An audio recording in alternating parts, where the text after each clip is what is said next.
Welcome to the Backporch Talk Podcast. I'm your co-host, Jason. Goes Danny. The fans, we have a full show for you today. Little technical difficulties, but we gonna make it through. Got a little NBA talk, a little NFL, a little college basketball, Formula One, you name it. Seems like we have it today. And y'all know what to do. Go ahead and go ahead and subscribe to the channel. Tell a friend or two. We got to get the algorithms to algorithm, and we need your help to do that. But first, Danny, right into a little NBA where the Milwaukee Bucks and the Boston Celtics faced off last night in the return of Giannis, and it was a blowout. The Bucks were doing well without Giannis. They had won, 8 out of 10 games. It was just the fact that they were getting into the habit of winning. Yep. And the Milwaukee Bucks with Giannis got blown out by like 27 points or whatever by Boston Celtics, who are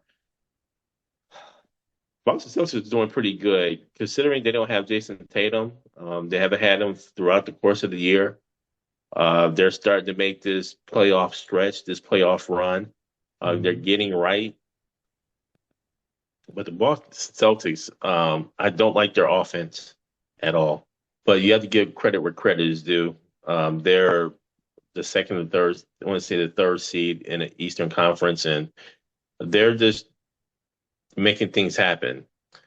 There's a lot to say about the NBA, Danny. I mean, Detroit faced off against the Cleveland Cavaliers. They won in overtime. The playoffs are upon us, and these NBA teams are really starting to play. What say you, Danny, about the NBA?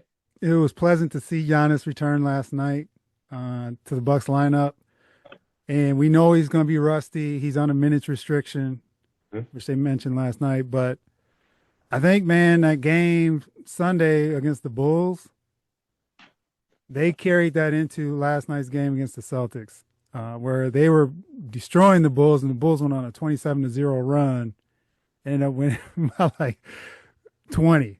So last night they looked the same way. And the Celtics team had Jaylen Brown last night. He didn't suit up.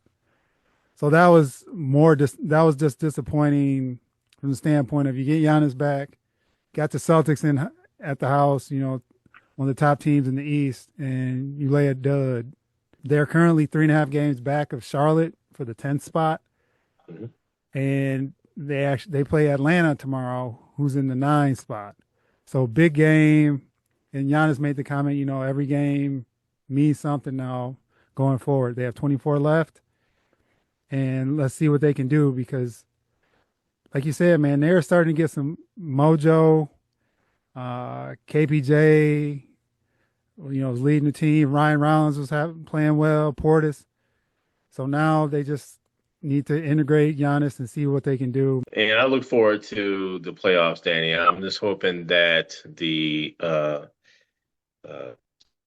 NT crew, now ESPN crew with Kenny, Shaq, Charles, and Ernie. I hope they're on a little bit more frequently, and we can see all of their analysis and antics and everything. So looking forward to that. And just as we're talking about the NBA, Danny, the Formula One season is upon us. This is a huge season for Formula One in that you have new car restriction, or excuse me, new cars, different regulations, a lot of new things happening in Formula One with a new team, Cadillac, and two more drivers added to the grid. But with the bombings and all of the with the war happening in the Middle East right now, Formula One season may be put on hold. I think Mm-hmm. there are still obviously discussions happening. Travel, it could be an issue. Um, and so I think throughout the course of the season, you may see some things or actual circuits or actual races possibly being put on hold, being postponed because of uh, everything that's happening in the Middle East. So we'll see, Danny. The first race, I believe, is this weekend, and where Mm-hmm. it's going to be in Australia. I'm looking forward to it, but I'm more so looking forward to the safety of everyone, not only in Formula One, but in all the respective countries with conflict right now. We'll keep you posted on Formula One, but man, the Formula One season is going to be it's going to be something else. What say you, Mhm. Danny? Yeah, Jay, they do start this weekend in Australia, like you mentioned. Uh, I think the fourth race is in Bahrain, Hmm. and that's the one. Yeah, with this whole conflict going on. Yeah, what do they do? They move locations? Do they postpone? Whatever the case may be, we'll just have to keep an eye on it and make they want to make sure everyone involved is safe. So we'll see what happens. I'm also looking forward to it, man. Like you said, with the new team, Cadillac. Does McLaren continue dominance into the 2026 season? Max Verstappen is always a topic of conversation. So you just want to see how this goes because last year, Max Verstappen and team, and then McLaren was doing. They just took over. So just looking forward to what's going to happen. But yeah, definitely got to keep an eye out to the global conflict and everything that's going on there. And early reports are, I'm hearing some commentators say how Sir Lewis Hamilton is really coming on. But then I heard that Sir Lewis Hamilton wasn't too pleased with the car. So I don't know what to make of Ferrari, quite honestly. Hmm. I don't know what to make of Sir Lewis Hamilton's car. But that's what's intriguing for at least the first couple of races, just to kind of see how this really all plays out. You have new rules, you have um, man, just how they pass each other up now is going to be different. I mean, it's just a whole lot of newness to this season. So I'm really looking forward to this, Danny. Yep. And just as we talk about Formula One, we got to talk a little bit about the NFL and where in the NFL, there was the NFL Combine that happened in Indianapolis last week. And so obviously the top prospects, and this prospects in general, are hitting or hit the NFL Combine. We'll see what happens, but just as we talk about the NFL Combine, there's the free agency. Just got word that Kyler Murray, the quarterback for the Arizona Cardinals, has been informed that he's going to be cut. Hmm. And I think that really opens the doors for just a couple more quarterbacks. You have a quarterback. Uh, well, it just opens up the door, and it's time, man. At some point, a team, NFL team has got to make a move. Yep. How long can a franchise just be sorry? How long can a franchise just be inept? And so Hmm. a change has got to come, man. And these NFL teams are making the change for the most part. Some for the good, some for the what in the world are you doing, Cleveland Browns. Some are for the better. So and some for the bad. So we'll see what happens. What say you, Danny, about the NFL? Jeremiah Love had a great combine, running back from Notre Dame. Curious where he's going to go. A lot of rumors about him going to Kansas City. I don't see him dropping to 9, honestly, in the draft. But we'll see. We'll see how these teams approach that. We had the franchise tag deadline today. Daniel Jones got the transition tag right before the deadline. Brees Hall, you talk about another team, man, the Jets. I just feel sorry for Brees Hall. As talented as he is as a running Yeah. back to be stuck with the Jets, Come on, man.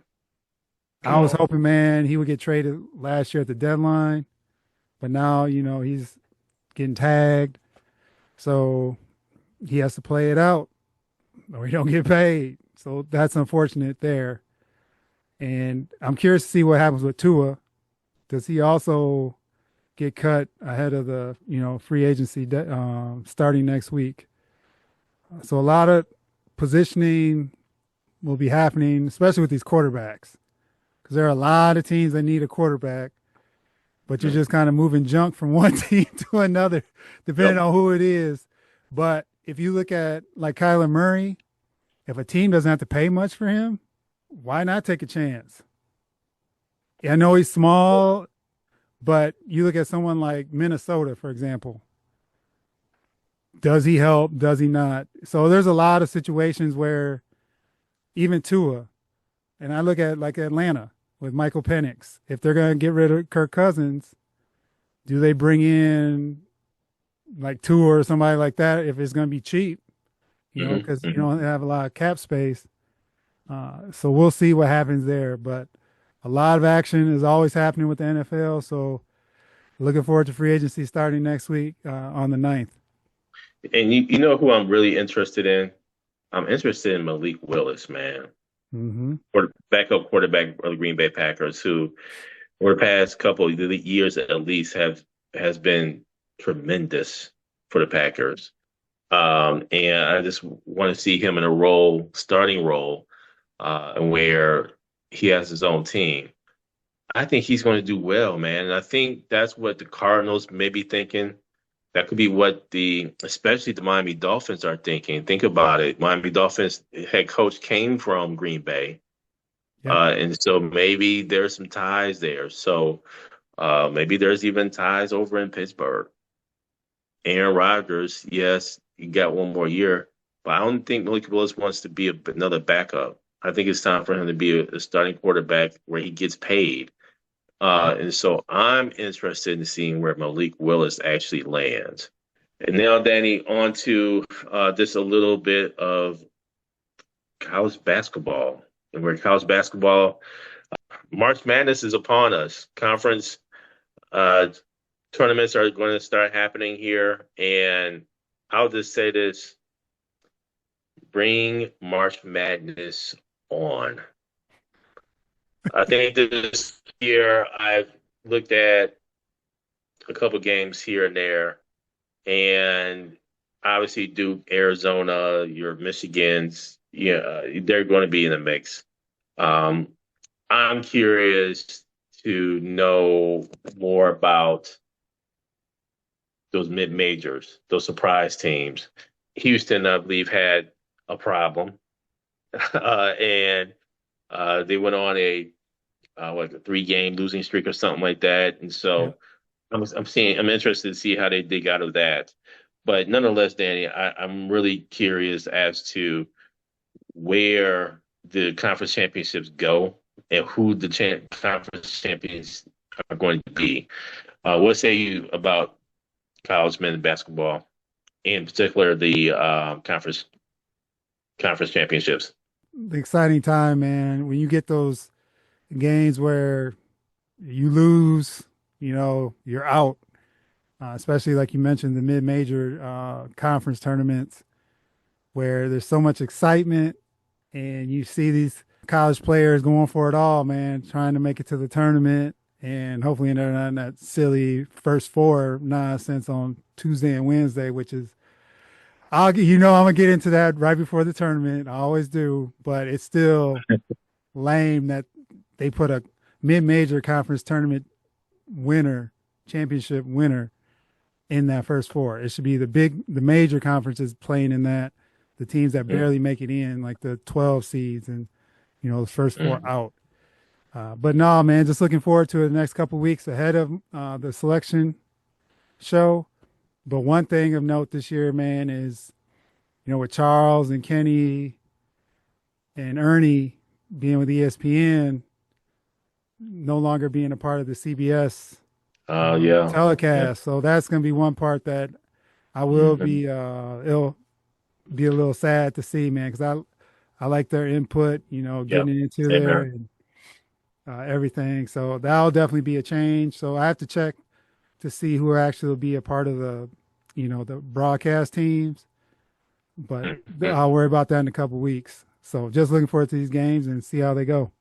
And lastly, Danny, we gotta give congratulations to Michael Jordan and the team, his NASCAR team, who won for the third time straight a race, 500, and they go on to win 3 races in a row. big time. They're starting to make this a habit. And I love the celebrations. I love the fact that Michael Jordan went to a whole nother sport. It won the championship. Mm-hmm. So you got to give credit where credit is due. And I got to say this too. Magic Johnson, he don't went to a couple other sports. It's just really interesting and intriguing to see how Magic and Jordan have gone on to win championships in other sports. Mm-hmm. That championship mentality, that winning mentality is contagious. And I love to see them succeed. So what say you, Danny, about Michael Jordan and the NASCAR team? Yeah, congratulations to, the Jordan team, Tyler Reddick, for getting his third straight win. And this past week, Shane Van Gisbergen, SVG as they call him, he was favored to win the race. It was a road course. Tyler Reddick won it again.